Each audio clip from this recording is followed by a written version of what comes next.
Investigators find a clue they think will lead to a killer's front door, but instead find themselves heading down a blind alley. Now their most important evidence is withering before their eyes. When a man reports his wife missing, her abandoned car becomes the biggest clue, but it's the nosy neighbors who drive the investigation. 4 months into her marriage, a woman disappears, but when her body turns up, it's clear she was no runaway bride. Investigators must rely on flimsy evidence to bag her killer. For some lovers, marriage can be murder. Even though proving it may pose a challenge, killers can't divorce themselves from the consequences of their broken vows.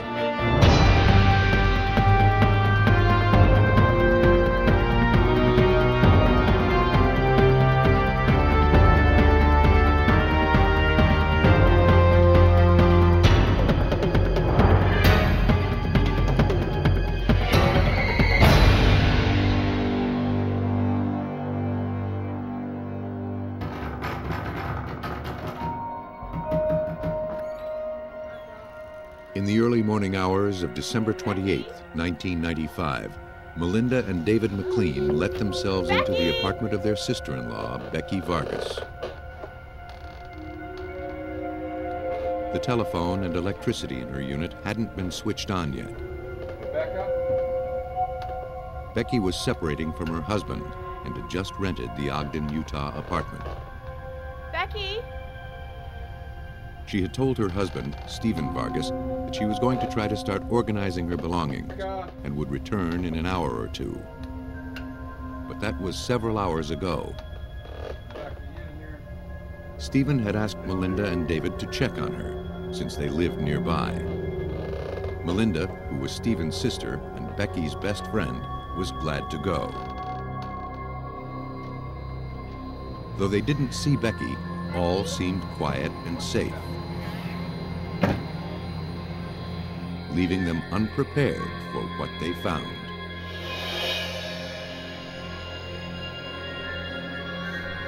Becky Vargas lay dead in the leaves outside the building. Even before the sun was up, the Weber County, Utah Crime Scene Investigation Unit began its day processing the murder scene. The victim's blouse had been pulled up.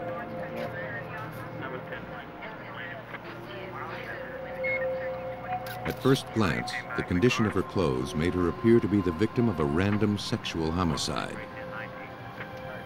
But a closer look revealed the story was not so simple. Criminalist Russ Dean thought the scene might have been staged. It was as if her body had been moved from one location to another. Her arm was under her body as if she'd been dragged. Her coat was removed and was under her body. The leaves were bunched up in certain locations around her arms and legs. And there was no other obvious indication of any type of sexual assault. In fact, though the victim had suffered a head injury, most of the blood had pooled at her feet, suggesting she'd been turned around. Whoever did this had apparently tried to throw off the investigators. The forensics team documented and collected a set of car keys, a cigarette lighter, fragments of blood-spattered leaves, and most significantly, the apparent murder weapon, a broken flashlight stained with blood and entangled with hair.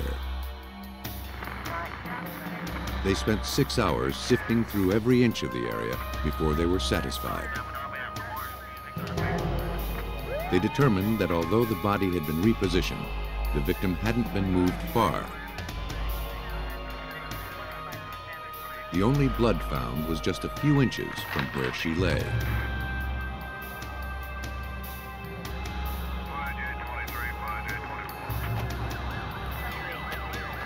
Because the blood-stained flashlight was the most compelling clue, it was analyzed first at the Utah State Crime Lab in Salt Lake City.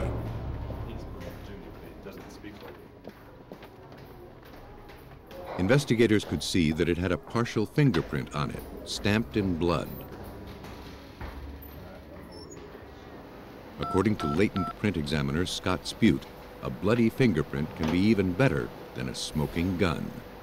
When we have a bloody fingerprint, for example, it's the victim's blood, it's not her finger, it's someone else's finger on the evidence. It's a crucial pinpointing item of evidence in which we can identify someone being at that crime scene, leaving that bloody fingerprint behind at the scene as they left. It would be bad practice to home in on that one print. The lab had to inspect the flashlight for additional prints. The obvious ones and the ones that remained invisible.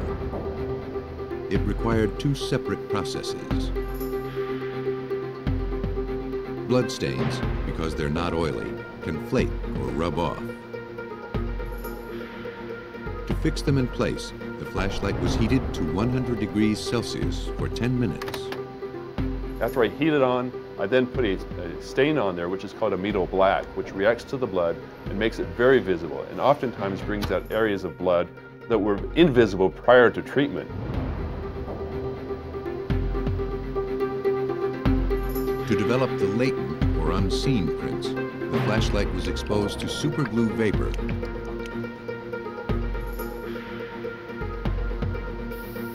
The adhesive bonds to the moisture on the print, creating a durable shell that exposes and preserves it. Then, a fluorescent dye is applied, which adheres to the superglue. The latent prints shine under ultraviolet light. Testing revealed no other blood-stained prints. The original one, along with the latent prints, would have to do. Once a suspect was isolated, investigators were confident that the bloody fingerprint was all they'd need. While the clues were being scrutinized, Melinda McLean and her husband David went to the police station to give their statements. Melinda told police that she'd been best friends with Becky Vargas for 14 years. And then we went back. Becky had been married to her brother, Stephen Vargas, for 9 of them, but it looked like their marriage was coming to an end. As far as she knew, the split was amicable. But, you know, he's trying to work things out. Okay, no, I have a joke. Okay, there's this grandma. Though Becky was having an affair that her husband, Stephen Vargas, may have suspected, there didn't seem to be a lot of tension between the couple. In fact, it was Stephen who had called the McLeans to look in on her after the police told him they had no officers available to check on his wife. David McLean, down the hall, told police a similar story. He said that Stephen Vargas had called him just before 11 p.m. the night before the murder. Did Steve at all go over there? Stephen was worried because she was away so long, and the apartment had no lights. He said that he and Melinda stopped by. Though Becky's car was in the driveway, there was no answer. They went to a window to see if everything was okay, but stopped when they heard moaning. Yeah, she sounds busy. They thought that perhaps her boyfriend was there, so they left. They went to a payphone to tell Stephen that everything was fine. They told him what they had heard, then they left. Your wife said that you've been seeing a guy. David told police that out of curiosity, they drove back to Becky's a short time later. Now they were surprised to see Stephen Vargas's Jeep parked out front.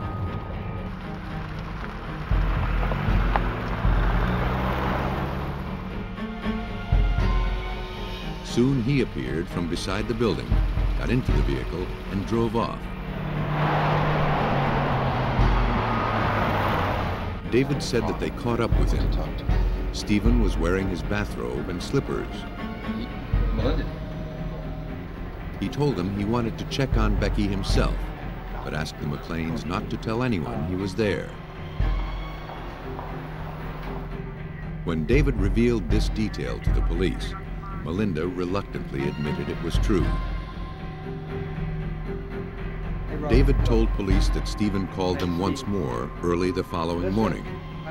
He said that Becky still wasn't home and asked them to check on her again. That's when they found her dead.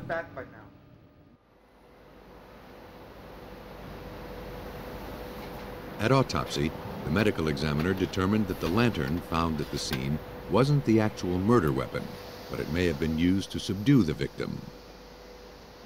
From the shape of the wound, she was apparently struck down with a hammer or something similar. No such object was located. The killer was clever enough to carry off or remove some of the most incriminating evidence. Authorities hoped he'd left enough behind. At the police station, investigators continued to talk with the McLeans. Their detailed story seemed to pivot on Stephen Vargas. Then it took a more provocative twist when the police dispatcher told Detective David Wheeloth that Vargas was on the phone, but he wasn't calling about his wife. She said that he was on the phone inquiring about his sister and his brother-in-law, and if they were in fact at the police station. And I told the dispatcher, yeah, that's who we're in here talking to, and if she would ask him if he would mind coming down to the police station as well. Separation. Police told him about Becky's murder and said that his in-laws were fine, but he might not be, because Melinda and David saw him at the murder scene. He admitted that he was there that night, just as the McLeans had said. He peeked in the window, but he heard and saw nothing. Because the window was right next to where the victim was found, Wheeloth didn't believe him. If Steve had gone there to look and listen, I don't think it would have been likely that he would have not seen Becky lying just a few feet away. His suspicious behavior and the eyewitness testimony by the McLeans was enough to get a warrant to search Stephen Vargas's Jeep and to collect his fingerprints and a blood sample. Can you get a paper bag?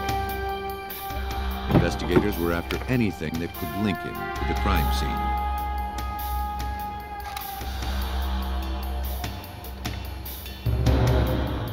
They found nothing but minuscule fragments of leaves, and not even many of those. Actually, I wish I could find my little The Jeep looked recently vacuumed. They collected what they could, then returned the vehicle to Vargas and sent him home. The forensics team hoped they wouldn't need to rely on the leaves. Now that they had Vargas's fingerprint, they could compare it to the ones from the flashlight. Most of the prints did, in fact, match Stephen Vargas. But that made sense. He owned it. So the only one that really mattered was the one stamped in blood. The bloody fingerprint had a shape called a tented arch. Of the three features of fingerprints, loops, arches, and whorls, arches are the least common, and tented arches are rarer still. Only 5% of the population has them. Stephen Vargas was among that group. But the fingerprint on the flashlight wasn't clear enough to make a definitive comparison. Vargas might have left it, and then again, maybe not. I cannot say he did not leave that print behind. I can only say it's not enough to identify it positively. They thought the flashlight would illuminate the killer. Without it, their hopes of solving the case looked considerably more dim.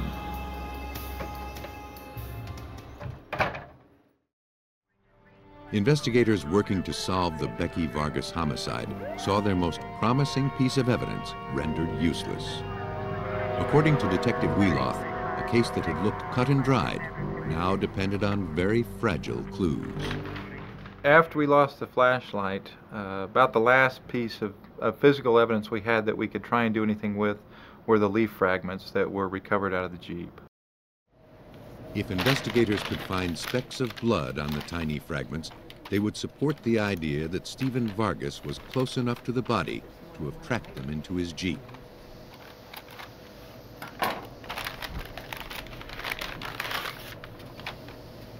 It fell to supervising criminalist Pilar Shortsleeve to analyze the minuscule samples.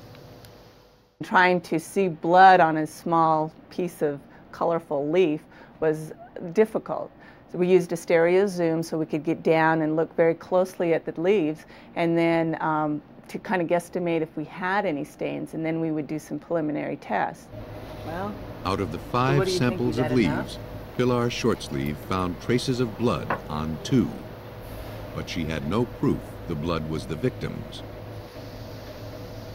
She rushed the samples to a DNA lab for analysis, fearing it might already be too late. Whenever blood or body fluids are left on soil or samples that contain a lot of possible bacteria, the bacteria begin immediately in destroying the sample. They destroy not only the cells, but they get into the DNA and start to break the DNA down. It would take 3 months for the results to come back from the lab. Investigators had to bide their time, but they didn't do it idly. They had to assume that the results would be negative and began to build their case some other way. Police served a warrant to search Vargas's apartment. They were after the bathrobe and slippers he was seen wearing at the crime scene. If he had beaten his wife to death, surely they'd be blood spattered. Vargas left the clothes in plain sight, easy to find. What are you looking for, Detective? Murder. He was supposed to be wearing a bathrobe and a pair of slippers. The bathrobe had been freshly laundered. The slippers had no trace of debris on them. That in itself was strange, considering he admitted walking outdoors in them. It seemed like Stephen Vargas was one step ahead of us on getting rid of any physical evidence that might link him to the crime scene. It seemed like every step that we thought of to locate that evidence was foiled. Robert? Yeah. But there was one clue he couldn't bury, because it was 375 miles away in Cheyenne, Wyoming. After several weeks of wrestling with his conscience, Vargas's half-brother, Robert Esquivel, called police to tell of a favor that Stephen had asked before Becky's murder. Steve had asked him if he wowould come out here and kill Becky for him. Police set up a phone tap in Esquivel's apartment and had him call Vargas to get him to talk about their previous conversation. Steve had gone through this denying or not remembering that part of their conversation, that it had been a joke, and towards the end even got threatening. Though it stopped short of a confession, Vargas had said enough for police to arrest him on January 11, 1996, for the murder of Becky Vargas. But they weren't sure they had enough evidence to convict him. 1 month later, the results of the DNA test on the blood-spattered leaves found in Stephen Vargas's Jeep came through. A comparison of the DNA from the blood on the leaves matched Becky Vargas's DNA. The blood on the blood fragments matched Rebecca Vargas. Now authorities were confident of a conviction. Where are you going? Based on the evidence, police put together a likely scenario. Stephen Vargas, angry with his wife for her infidelity and their upcoming divorce, confronted her at her new apartment. They fought. Don't you dare accuse me of being a bad woman! It escalated. You're not a good mother because you know that I am. And he hit her with the flashlight, knocking her out. He moved her to the side of the house, thinking she was dead. He was wrong. He wanted someone else to find the body, so he asked the McLeans to check up on her. They mistook her death throes for the throes of passion. When they told Stephen, he returned to finish what he'd begun, using a more lethal weapon. Tiny fragments of leaves told the whole story. Well, in this case in particular, we had this flashlight that had a possible fingerprint in it, in blood, and that would have been the piece of evidence that kind of closed all the loose ends, but it didn't happen. In this case, it was a very small piece of leaf that was found in a vehicle that had blood on it that came from the victim, and it was just the interesting and exciting part that something so small could be so integral in a case. Stephen Vargas was convicted of first-degree murder and is now serving 20 years to life.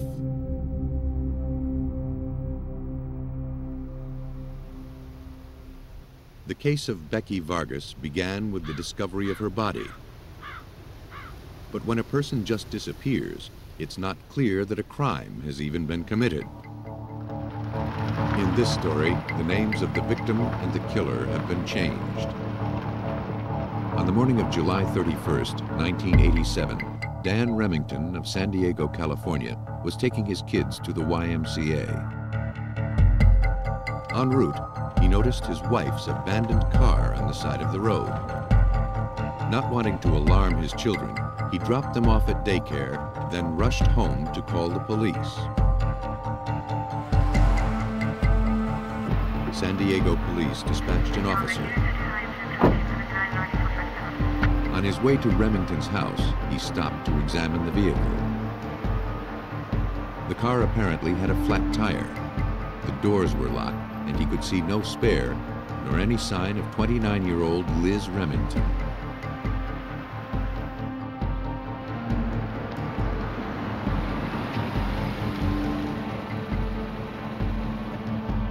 When the officer arrived at the Remingtons' home, Dan Remington told him that he last saw his wife at 10:30 the previous night when she left for work.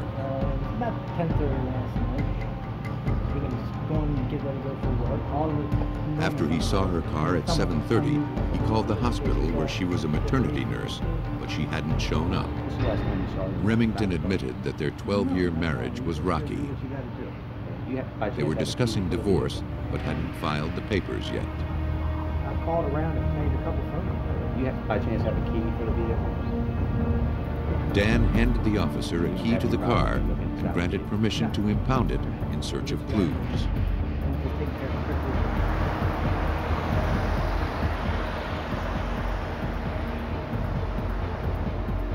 While it was possible that Liz's disappearance could be logically explained, missing persons cases fell under the domain of the homicide unit.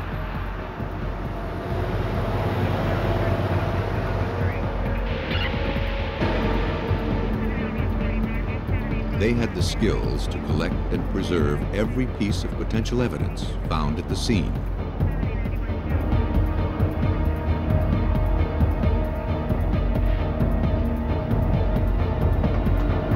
Check the spare yet?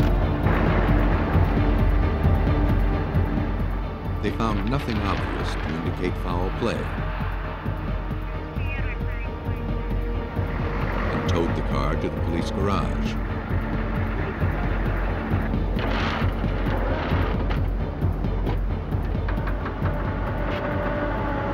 Any overlooked clues would be preserved in case the car required a closer look.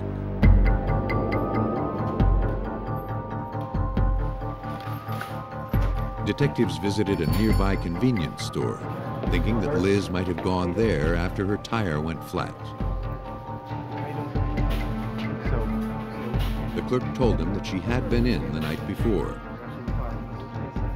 She needed to break a $20 bill to make a phone call. He didn't know who she called. Police remembered that Dan Remington told them she hadn't called home. Is that right? It seemed reasonable to believe she may have simply run off with someone else. Is your walk towards the farm? Liz's sister told police that was inconceivable. She wasn't the kind of woman who'd run from a failing marriage. No matter how bad things became, she'd never leave her children.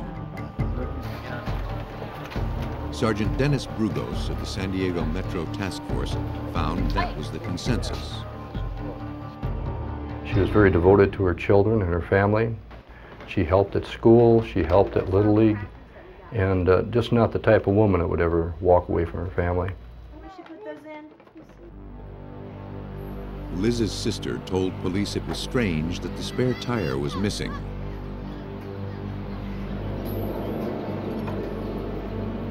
Dan had changed the oil 2 weeks earlier and made a point of thoroughly checking the car, including the spare. Investigators took statements from the Remingtons' neighbors.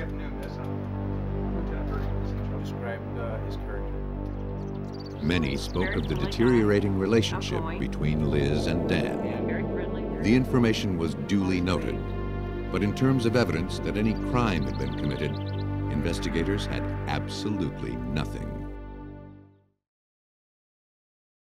At the time of Liz Remington's disappearance, San Diego police were grappling with an apparent serial killer.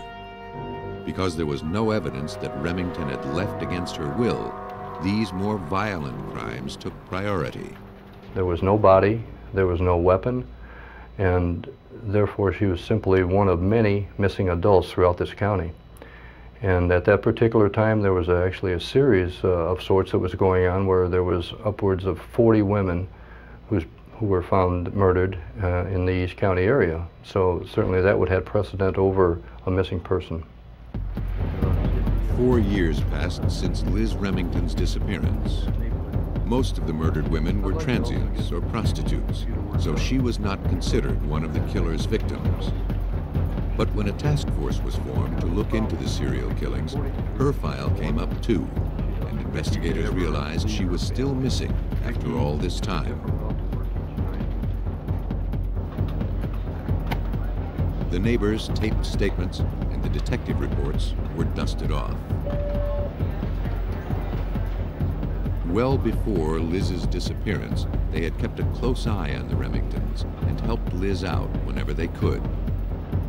Over time, friction between the couple increased, and neighbors grew concerned about her and the children. One even kept a log of what went on at the house after Liz disappeared.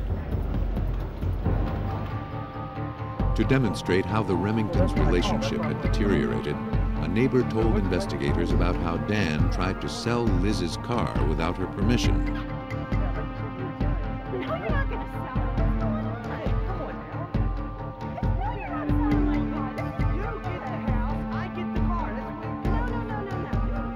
According to the neighbor, Liz wasn't just surprised, she was furious. A huge fight ensued. He said that the only reason Dan didn't sell the vehicle was because Liz had the only key and wouldn't give it to him. But police recalled that on the day Liz disappeared, Dan had the key to her vehicle in his possession. Police also learned that neighbors had reported seeing Dan Remington filling in a ravine at the back of his property with a bulldozer shortly after Liz's disappearance. They said that after her disappearance, they saw him visit that part of the property every few days. He never ventured back there before she disappeared.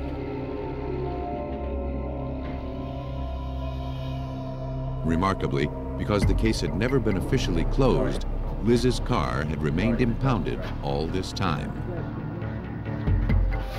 Dan had sued to get it released, but lost. Technically, it was still considered evidence.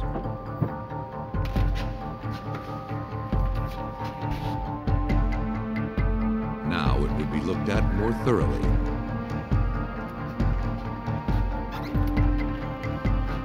One of the first things investigators found were coins in the ashtray. Purportedly, Liz had been last seen by a convenience store clerk when she wanted change to make a phone call. The clerk's statement suggested she was okay. Now, investigators weren't so certain, since she had ample change in her car. They contacted the clerk to interview him again. That clerk at the convenience store actually said he wasn't real sure that it was her. So that helped us to establish the fact that we didn't really know for sure whether she was there. Suspicions of foul play had been aroused.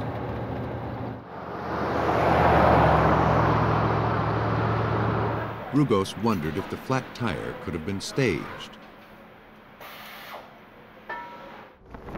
He sent the flattened tire from Liz's car to Goodyear Tire and Rubber in Akron, Ohio.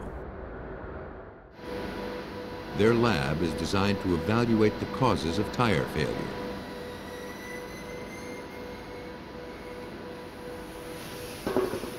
Here? The tire was examined on the rim. Report was the tire was flat, it's still flat, there's definitely no... Investigators found no outward signs of damage. Only a tiny puncture, which would have led to slow deflation. Once the leak was isolated, Product Analysis Manager Chester Patterson took the tire off its mount and examined it more thoroughly. From the looks of it, the tire went flat after the car had stopped. We saw no damage on this tire. We saw no reason to have alerted any driver in the vehicle that something was going soft or whether the tire was deflating. Because in order to do that, the tire is beginning to come apart, and you would see that damage on the tire itself, and we saw no such damage. But he did see something he'd never seen in his 35 years' experience. The tire removed from Liz Remington's car had been punctured from the inside out. This tire has been punctured from the inside. See these two impressions, circular impressions, right under the punctures of the tire. And we noticed the rust that's contained in them. And it told me that somebody had taken a nail and pounded it through the inside of the tire to cause that circular nail head impressions on the liner itself. He concluded that the tire had definitely been tampered with. 4 years after Liz Remington's disappearance, investigators had enough to get a warrant to search Dan Remington's house.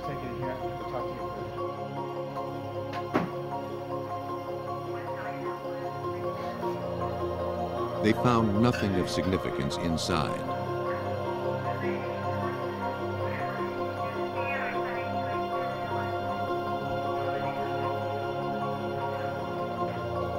Outside told a different story.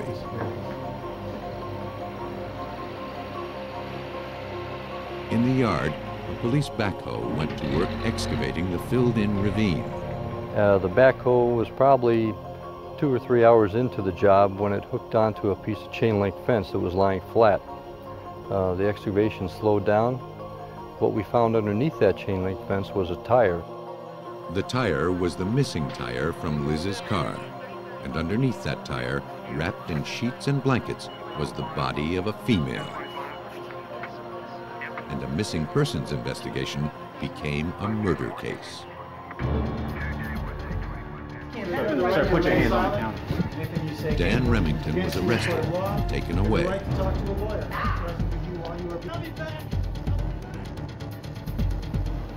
Officially, the body was considered a Jane Doe until a positive ID could be made. A forensic anthropologist determined the remains were those of a Caucasian female who had died of blunt trauma to the head. She had been in her late 20s to early 30s, about the same height as Liz Remington. It seemed like they had found what they were looking for, but the law required more proof than that.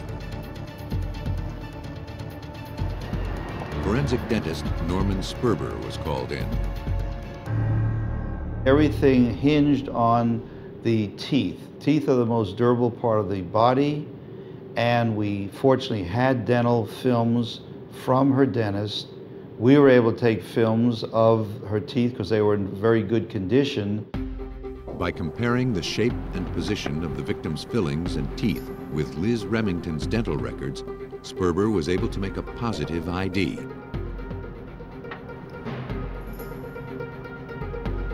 Liz Remington had been found.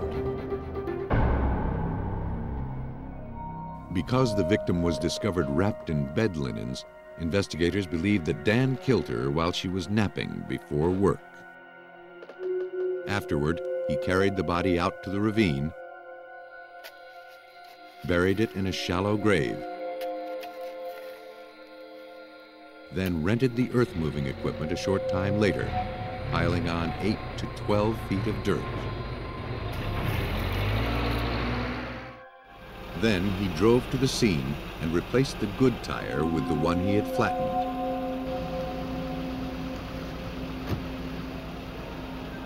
Next morning, he reported his wife missing, confident the police would never piece it together. His unwitting accomplice was a suspected serial killer who demanded all of the police department's resources.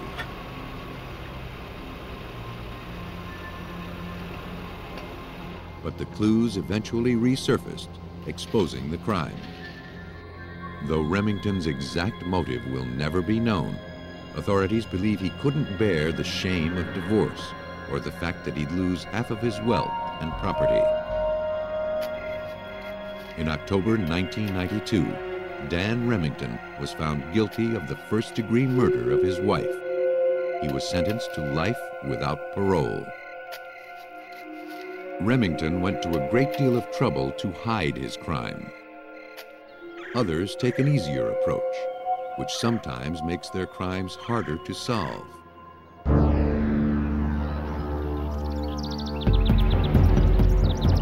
On September 21st, 1995, a body was discovered in a wooded area in Boise, Idaho.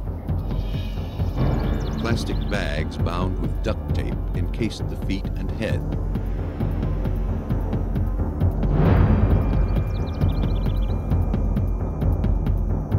From its state of decay, it had obviously been there several days. No ID was found. No attempt had been made to conceal the body. It appeared to have been hurriedly dumped there. Because of its position and wrappings, investigators couldn't even determine the victim's gender without disturbing an already disturbing scene.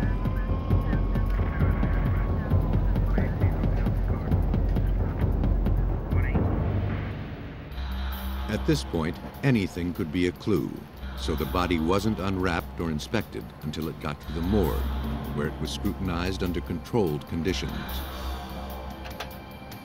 Okay. The tape was carefully cut away, and the bags removed and preserved. The victim was female, around 60 years old. The coroner determined that she was strangled. She was most likely killed elsewhere, wrapped up, and transported to the woods where she was found. She fit the description of Wanda Kuzmichev, reported missing 6 days earlier. Wanda had been reported missing by her second husband, Ben Kuzmichev, when she failed to return from work. The couple had been married just 4 months. Both had retired from the large firm they worked for. Wanda took a job cleaning offices. You are beautiful. Thank you. Ben, a Russian immigrant who had once been artistic director for the Idaho Ballet, now worked for a security company. After Ben reported her missing, detectives wondered if Wanda had had second thoughts about her second marriage and simply run off. But a check of her jewelry and possessions showed she'd taken nothing with her. That's never a good sign. And then her body turned up. The victim's car had not been found, so the bags she was wrapped in became the most important clue. Criminalist Cynthia Hill set to work examining them. It was all she had. Well, in this case, we didn't have a murder weapon. There were no eyewitnesses, and the place where Wanda was found was not the murder scene. So all these things were playing against us. Hill fumed the bags in superglue to bring out any fingerprints. The glue, contained in foil pouches, vaporizes and bonds to the print, preserving it.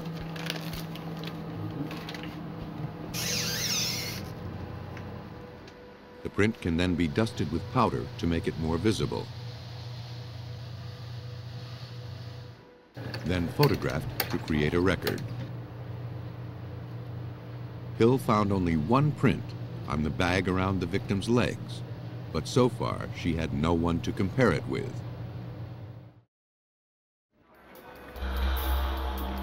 Ben Kuzmichev was called to the police station to provide a set of prints for comparison.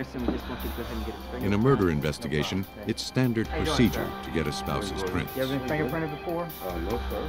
Let me do all the work, okay? Usually, it eliminates the spouse as a suspect. In this case, that isn't quite how it worked out. I keep this?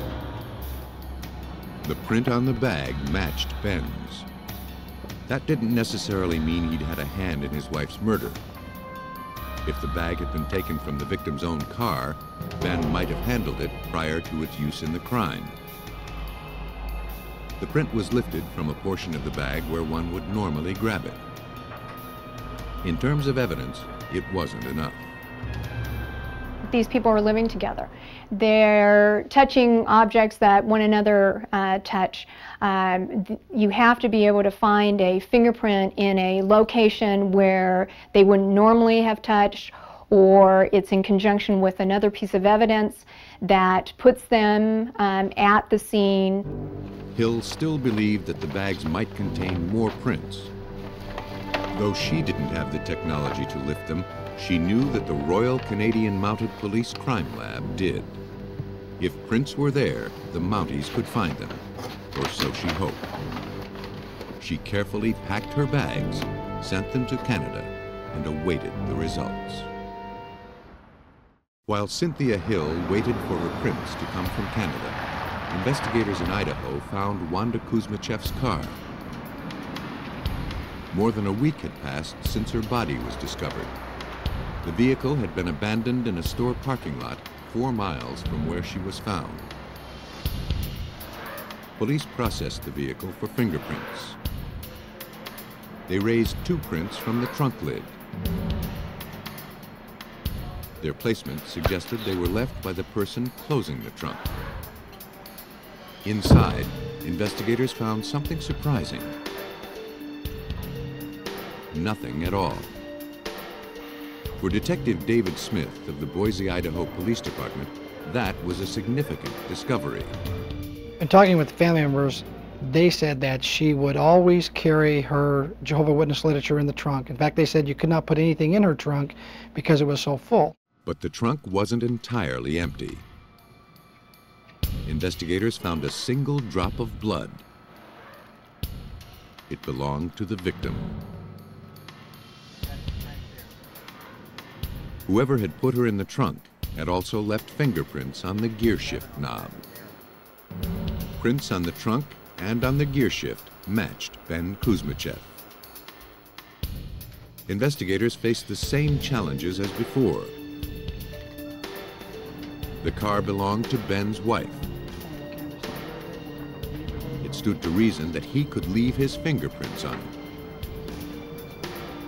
Still, it seemed strange that his were the only clear prints found, especially since he told police that as far as he knew, Wanda was the last person to drive the vehicle. The evidence suggested that Ben drove it last, leaving behind the clearest prints. Tests were conducted to show that in approximately 70% of all cases, the last person who drives the car and activates the gear shift lever will destroy the person's prints who drove the car prior to and leave their prints on the gear shift lever. The prints made detectives 70% sure that Ben Kuzmichev was lying. That wasn't good enough.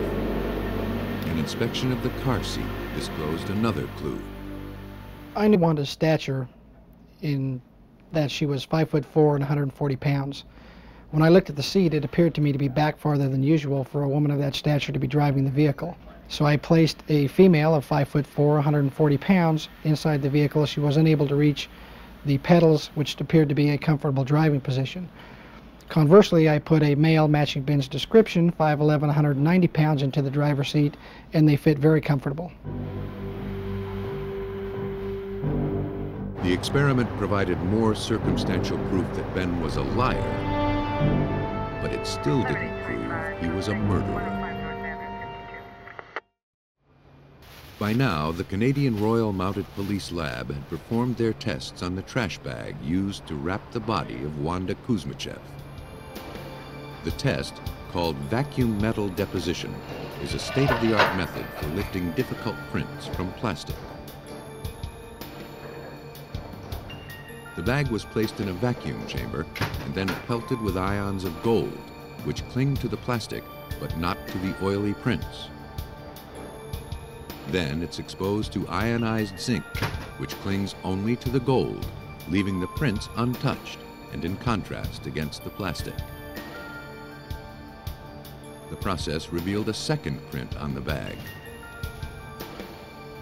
According to Cynthia Hill, the position of this print was far more incriminating. The second fingerprint that was developed using the vacuum metal deposition proved that he had a direct contact with that bag because the positioning of the hand was in such a way that he would be grabbing the plastic bag, wrapping the tape around Wanda, and he would be the only one that would be leaving the fingerprint in that position at that time. In most cases, that would be enough to win a conviction. But investigators weren't so sure. Proving a spousal murder on fingerprints alone would be a hard sell. The prints and other evidence they'd gathered gave them enough to get a search warrant for the Kuzmichevs' home.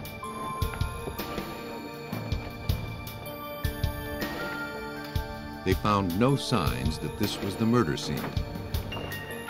But they did find the Jehovah's Witness literature that the victim's family said she never removed from her car. The items presented more circumstantial evidence that Ben had been involved in the murder. By January 1996, 4 months after the crime, investigators were still building their case against Ben Kuzmichev. Detective! He began to feel the circle of evidence closing in on him, and he announced he was going back to Russia. At that point, police had no choice but to charge him with Wanda's murder. Let me go. If he returned to Russia, he'd be a free man, beyond U.S. extradition.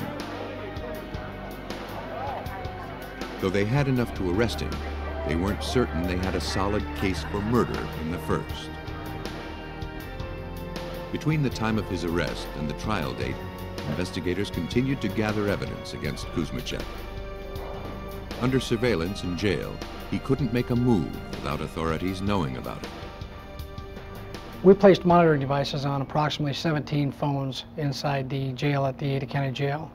That gave us the ability to monitor his conversations as outgoing as well as whoever he was seeing as a visitor.